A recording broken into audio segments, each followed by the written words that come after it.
Shalom saudara-saudariku yang dikasihi Tuhan dan yang mengasihi Tuhan. Kita berjumpa lagi di Weekend with Jesus. Di kesempatan ini, mari kita bersama-sama merenungkan kebenaran firman Tuhan hari ini yang diambil dari Injil Markus bab 3 ayat 20 dan 21. Kemudian Yesus masuk ke sebuah rumah, maka datanglah orang banyak berkerumun pula, sehingga makan pun mereka tidak dapat. Waktu kaum keluarganya mendengar hal itu, mereka datang hendak mengambil dia, sebab kata mereka, ia tidak waras lagi. Saudaraku yang dikasihi Tuhan, banyak orang Kristen beranggapan bahwa percaya kepada Tuhan Yesus sebagai Tuhan dan Juru Selamat itu sudah cukup untuk memperoleh keselamatan. Apalagi ditambah dengan keterlibatannya dalam pelayanan, rasanya lengkaplah sudah, karena mereka menganggap itu sudah menyenangkan hati Tuhan. Benarkah demikian? Saudaraku, keselamatan tidak berhenti sampai kita percaya kepada Tuhan Yesus Kristus saja, tetapi kita harus terus bertumbuh sampai berstatus sebagai pelaku firman, yaitu melakukan kehendak Bapa. Seperti Tuhan katakan di Injil Matius bab 7 ayat 21, yang masuk ke dalam surga adalah mereka yang melakukan kehendak Bapa.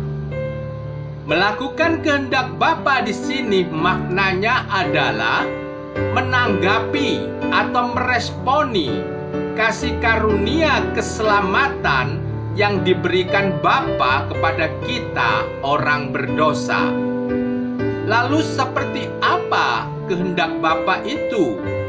Menurut Injil Yohanes bab 6 ayat 40 yang bagian A dikatakan, sebab inilah kehendak Bapa-Ku, yaitu supaya setiap orang yang melihat Anak dan yang percaya kepadanya beroleh hidup yang kekal.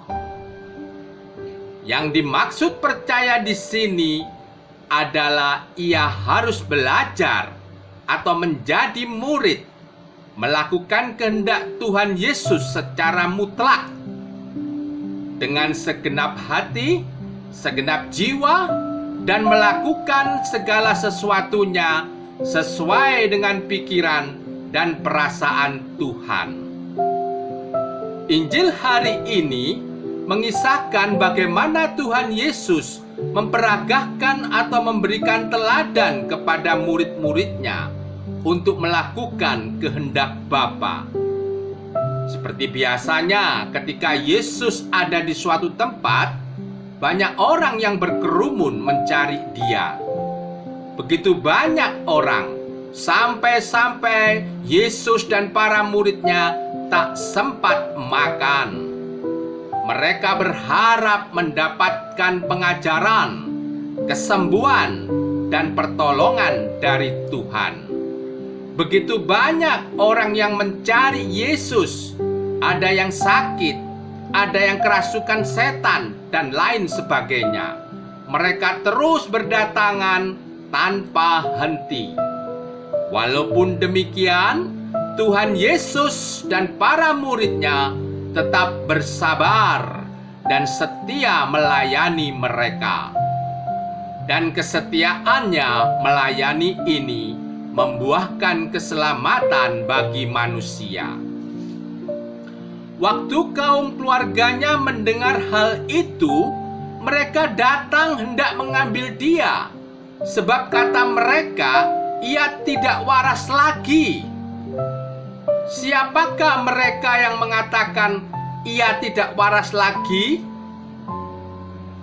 Ada dua kemungkinan. Yang pertama, mungkin kaum keluarganya. Yang kedua, orang banyak. Atau bisa juga mungkin keduanya.